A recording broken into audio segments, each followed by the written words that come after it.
اور آپ یہ سمجھ رہے ہو باہر ملکوں میں بالکل خالص چیزیں ملتی ہیں. میرا یہ خیال تھا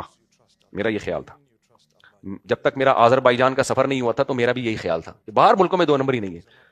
پھر ایک کنٹری میں میرا جانا ہوا, وہاں سے پتا چلا زیتون میں ملاوٹ کر کے باہر بھیجا جا رہا ہے. یورپ کی کنٹری کا نام نہیں بتاؤں گا, وہ پکڑے جائیں گے, فیکٹری نہ بند ہو جائے. بولے ہم نے تمہیں اس سے تھوڑی بتایا تھا, ہماری فیکٹری بند کروا دو. زیتون کا تیل ایکسپورٹ ہو رہا ہے, یورپ جا رہا ہے, اس میں ملاوٹ ہوتی ہے اور وہاں سے یورپ میں دے دنادن بک رہا ہے. میں نے کہا وہ لوگ تو ملاوٹ والا مال نہیں ہے. تو کہتے ہیں اب ہر بار کون تحقیق کرے گا بھائی, سب جگہ سب کچھ چل رہا ہے میرے بھائی. میں نہیں کہہ رہا آپ نہ کھائیں, ملاوٹ ظاہر ہے پیٹرول کی تو نہیں کر رہے ہیں نا, کوئی سرسوں کا تیل ملا رہے ہوں گے کچھ, تو کھا لیں آپ. زیتون کی بوتلیں جو ملتی ہیں کھا لیں آپ, دیسی گھی بھی مارکیٹ سے خرید کے کھا لیا کریں. پھر بھی بالکل یہ جو ہمیں جو کوکنگ آئل ہے اس سے بہرحال اچھا ہے.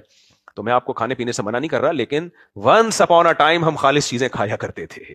صحیح ہے, تو جو چیز لے سکتے ہیں وہ تو کر لو نا. گائے خرید لو, گائے لاس نہیں دیتی. 2 گائے رکھو, میں آپ کو مشورہ دیتا ہوں, 2 گائے رکھو اگر جگہ ہے کہیں, 2 گائے رکھو, ایک ملازم رکھو, جو گائے کا دودھ پینا ہو پی لو, جو بچ جائے اس کو بیچ دو, اسی ریٹ پہ بیچ دو جو مارکیٹ ریٹ چل رہا ہے.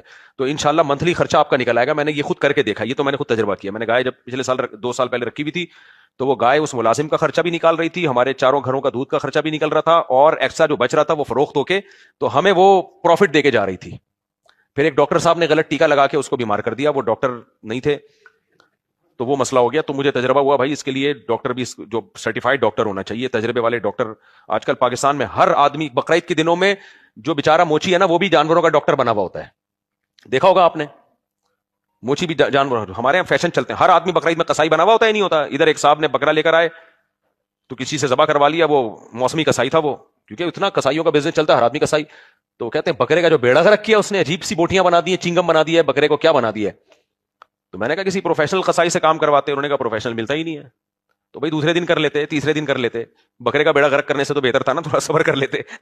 تو پاکستان میں تو بھائی ہر آدمی فنٹر بنا ہوا ہوتا ہے. تو اس لیے میرا مشورہ ہے, اگر آپ کے پاس جگہ ہے نا, 2 گائے سستی پڑتی ہیں ایک کی بجائے. یعنی سستی مطلب کھلائی میں وہ صحیح ایڈجسٹ ہو جاتا ہے. ایک ملازم رکھو, گاؤں دیہاتوں کے لوگ ہوتے ہیں پال لیتے ہیں, دودھ نکالو, مشین آتی ہے مکھن نکالنے والی آج کل, یا اسٹیل کی واشنگ مشین لو, اسٹیل کی, وہ کپڑے دھونے کے لیے نہ ہو, وہ صرف اس کام کے لیے ہو. تو اس سے بھی گھماتے رہو گے, برف ڈال کے مکھن نکل آئے گا. وہ طریقہ ہے وہ آپ نیٹ پہ دیکھ لیں. تو مکھن کو گرم کرو گے, گھی بن جائے گا, ڈائریکٹ مکھن ہی کھا لو. یہی ہے خالص. اس کے علاوہ خالص والس کی باتیں میرے سامنے کی چماٹ ماروں گا رکھ کے, سمجھ رہے ہو, چماٹ ماروں گا میرے سامنے نہیں بولنا, خالص ہے یہ, چماٹ ماروں گا رکھ کے.